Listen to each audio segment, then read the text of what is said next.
बिस्मिल्लाहिर्रहमानिर्रहीम। अस्सलाम वालेकुम रहमतुल्लाहि व बरकातुहू। मैं ज़ुबैर ख़ान हूँ और आप मेरा वीलॉग देख रहे हैं।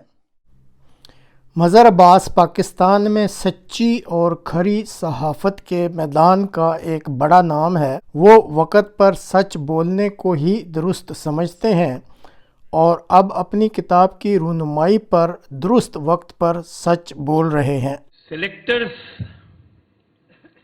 कौन रहे हमारे मुल्क में? 1954 में जगतू फ्रंट ने 2/3 अक्सरियत हासिल की और मगरबी पाकिस्तान की लीडरशिप ने उसे कबूल नहीं किया और उस हुकूमत को बरतरफ कर दिया गया। इस मुल्क का पहला सेलेक्टर अय्यूब खान था, जिन्होंने अपने ही आप को सेलेक्ट किया और ये फिर तसलसल चलता रहा। कभी सेलेक्टर्स अपने आप को सेलेक्ट करते थे तो कभी अपनी सिलेक्शन टीम को सेलेक्ट करते थे, और अगर कोई काबिल कबूल नहीं है तो वो मुल्क तोड़ने की भी परवाह नहीं करते थे, और बिलाखिर हमने देखा कि आधा मुल्क अलग हो गया।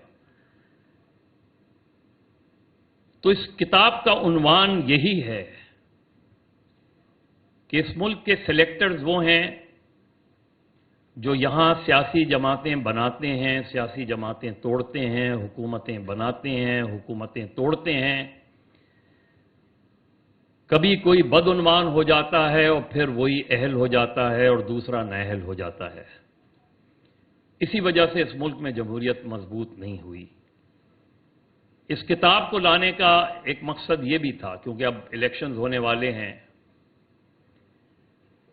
8 फरवरी को।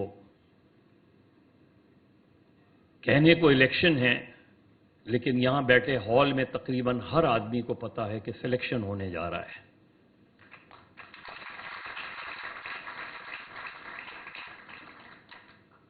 तो जिस वाक़े का अहमद शाह ने जिक्र किया, हम वही हसरत लिए, वही ड्रीम लेके चले थे।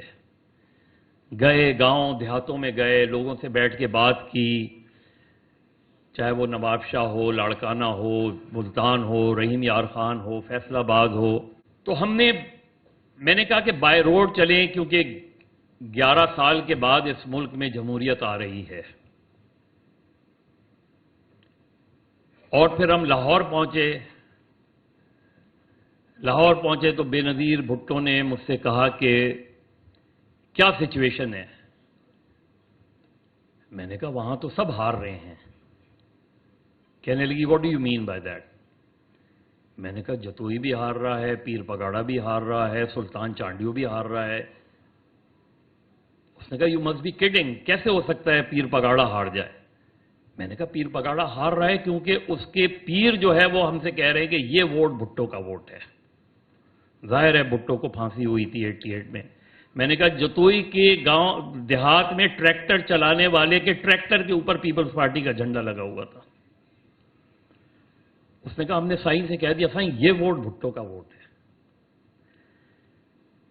उधर जब हम पहुंचे तो हमने सबसे पहले इस्लामी जमहूरी इत्तेहाद का जलसा हो रहा था। वो जलसा था जिसमें प्रेसिडेंट फोर्ट और बेगम नुसरत भुट्टो के डांस की हुई तस्वीरें जो है स्पेशल हेलीकॉप्टर से गिरवाई गई थी। वहां मुझे फिर अंदाजा होना शुरू हुआ कि ये इलेक्शन नहीं हो रहा। कुछ सालों बाद जनरल हमीद गुल से इंटरव्यू किया और जनरल हमीद गुल से मैंने पूछा कि आईजीआई क्यों बनाई आपने? तो उसने कहा मजहर साहब 86 में जब बेनजीर आई थी तो फौज के कई जनरल परेशान हो गए थे। कहने लगे तो कि ये तो बहुत खौफनाक सूरत हाल है, ये तो 2/3 अक्सरियत ले जाएगी। तो हमने इलेक्शन को मैनेज किया और आईजीआई बनाई।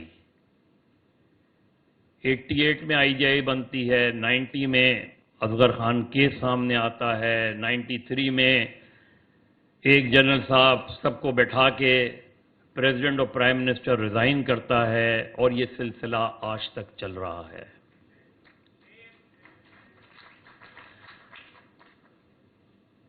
اور ایک مضمون میں نے لکھا ہے کہ جب تک سلیکٹرز عوام نہیں ہوں گے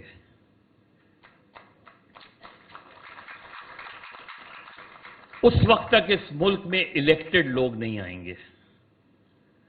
جس دن عوام سلیکٹرز بن گئے اس دن الیکشن کو ہم سب مان لیں گے. کے لیے اتنا ہی. اگلے پروگرام تک کے لیے اجازت دیجیے. خدا حافظ.